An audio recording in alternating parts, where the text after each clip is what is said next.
Welcome along guys, this is my little preview of some of the best bikes I'm looking forward to in 2020 out of the bikes which have been released so far at the EICMA show in Italy. So sit back, stay tuned, let's look at some delicious motorcycles.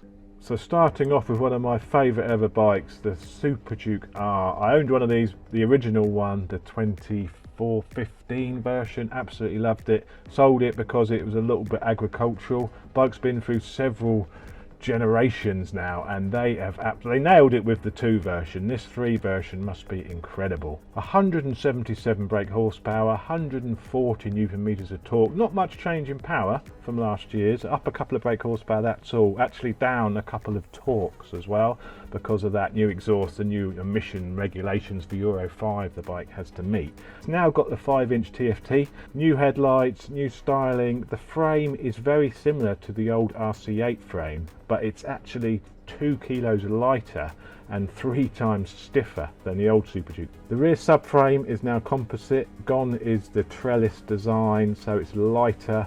The fuel tank, not only has it gone from plastic to steel, it's also gone from 18 litres to 16 litres. So it's lost a bit of capacity, but it should still do about 160 miles on a tank. The braking has been addressed by new Brembo Stylema calipers. The old bike brakes were never the best out there. With the Stylemas on it, it should move it up a notch. Very, very excited to see how this thing stops, goes and handles. The bike has the same IMU, the 9.1 Bosch system. Slight revisions again for this year, just making it work slightly better. The wheelie control, the way the traction control works. It also now has buttons on the switchgear to adjust your traction control on the fly, like the RSV4 and the Tuono does, and also a button whereby you can store your favourite settings. So perhaps a button you can program to be wheelie control off. Very nice. I think the aim for this bike for this year is to tighten it all up, because it was always never the sharpest handling bike. It was a beautiful bike to ride, but it wasn't quite as sharp as the likes of the Tuono. So hopefully now this has brought that whole package together, made it tighter, more performance focused and very nice to ride. Next up, sticking with KTM, we have the new Duke 890R. This thing could be amazing. The old 790 Duke was fantastic bike, very, very precise, a really lovely ride on the road, but it was let down a little bit by poor suspension and cheap brakes. Power has increased. Of 16 brake horsepower peak, we're now up to 119 brake horsepower with this engine because of the capacity increase, and also 199 newton meters of torque at 7,750 revs. There were 2 things which let this bike down. The suspension, which was non-adjustable on the original version. This now has fully adjustable suspension, including, I believe, preload adjustment. Absolutely fantastic. And also the brakes were a bit weak on this bike. They felt a little bit wooden, you really had to pull the lever. Now this has the Brembo Stylemas, so the braking should be also taken care of. So what with an additional 16 brake horsepower and 3 kilograms lighter, this bike should be very, very interesting and perhaps the perfect road bike. It also features sticky Michelin Power Cup 2 tyres. Moving away from KTM and on to Ducati. First of all, we have a look at the new V4 Super Naked Ducati. This thing is absolutely bonkers. It is the Panigale V4 engine putting out the same 217 brake horsepower, 220 horsepower when fitted with the optional full Akropovic. This thing is going to be insane. To try and control all that power, they have added these winglets. And apparently at 150 miles an hour, these winglets provide 30 kg of downforce.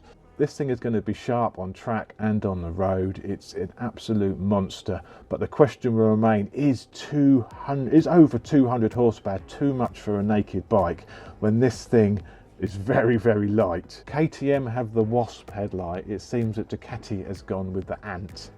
Definitely an ant-like resemblance to the front lighting cowl. This bike will be available in 2 versions, a standard and the S. The standard will have the Showa suspension, where the S will have the Öhlins EC2 electronic suspension, the same as what's on the Tuono.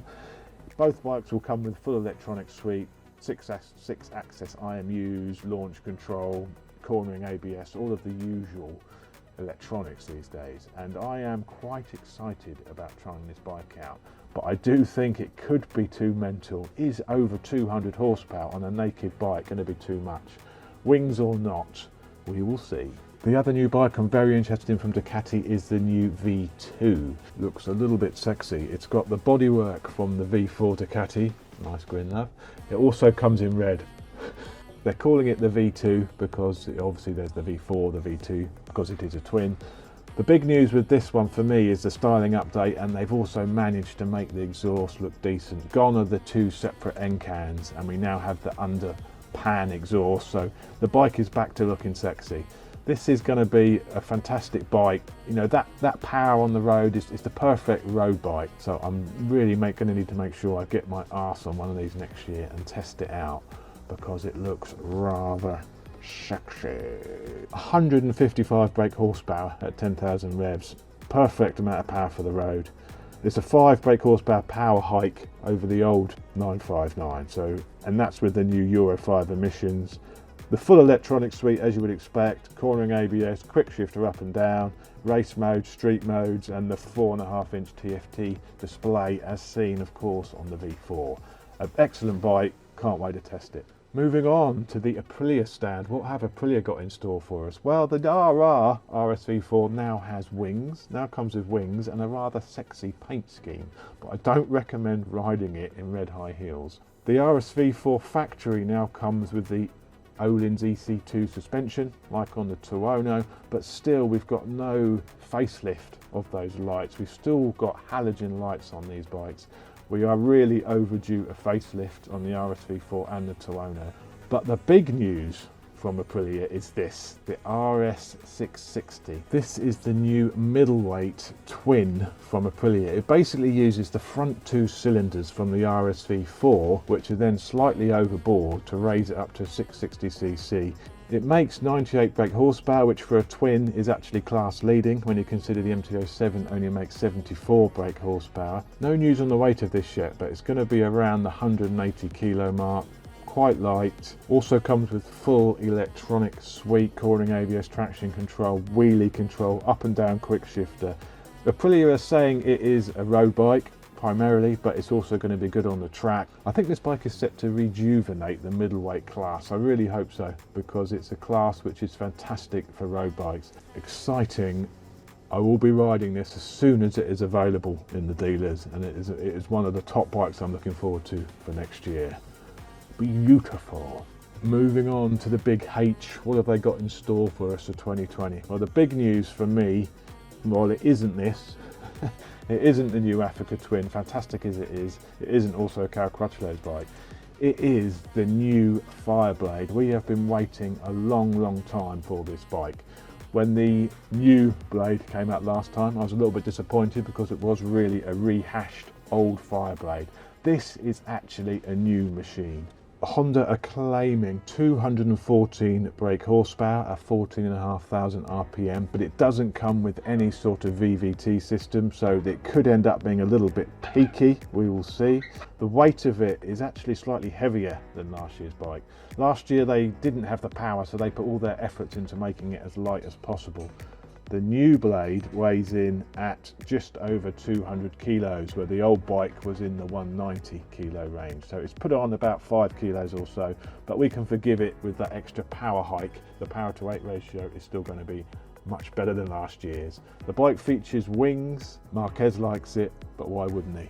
It does look absolutely amazing, but it does have a little bit of an Optimus Prime look to it in those colours. But I'm really excited to try this. I really hope that Honda have hit the nail on the head here and produced a Blade worthy of the name. Two versions. It will come in the RR RSP and just the RR.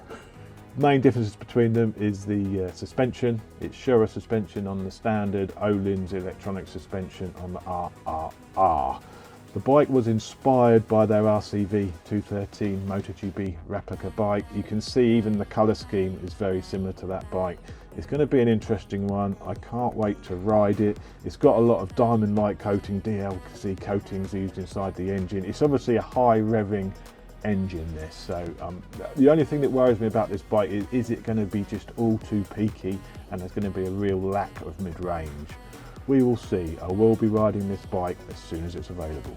Heading over to Kawasaki, what have they in store for us for 2020? Well, the big news for me is the ZH2, using the H2 engine out of the SX. Looks of this bike are splitting opinion. It does look a little bit bulky. I'm not sure it's as beautiful as the H2, and I'm not sure the styling has quite hit the nail on the head.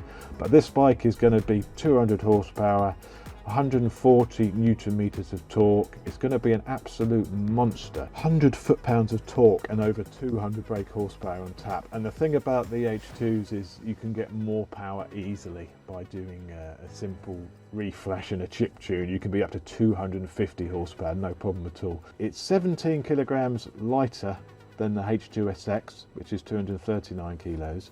But it still weighs in at a rather hefty 222 kilos. When you compare that to the lightweight Ducati Street Fighter, even the Super Duke has lost weight. The Super Duke is under 200 kilos now. This does seem a little heavy, but with that power plant, it will make, I think, a very stable, powerful machine. So again, as soon as these are available, I will be riding one, and I am rather excited. 197 brake horsepower. Oh yes. The bike has been built with some compromises in mind. It's not all out like the original H2. Gone is the single-sided swinging arm. We now have a dual-sided swinging arm, very similar to the ZX10. That's obviously to reduce cost of this bike. This is going to be around the £13,000 to £14,000 mark. It'll probably compete directly with the Super Duke. It will be cheaper than the Ducati Street Fighter, so it will be the cheapest of the monstrously powerful super nakeds. This could be a 200 horsepower naked for around £14,000. Well, there we go. I hope you've enjoyed my little preview of the bikes which are coming in 2020. It's not all of the new bikes which are coming out, it's ones I'm most interested in. If there's any I've missed which you want to see, let me know in the comments below and I'll see if I can do a preview feature of it. But thanks for watching. If you're not already subscribed to my channel, please subscribe. I will be ride reviewing all of these bikes and perhaps even purchasing one of these new machines for the garage to see what I like to live with over a longer period, because I do have an itch for a new motorcycle. So thanks for watching. I'll speak to you soon.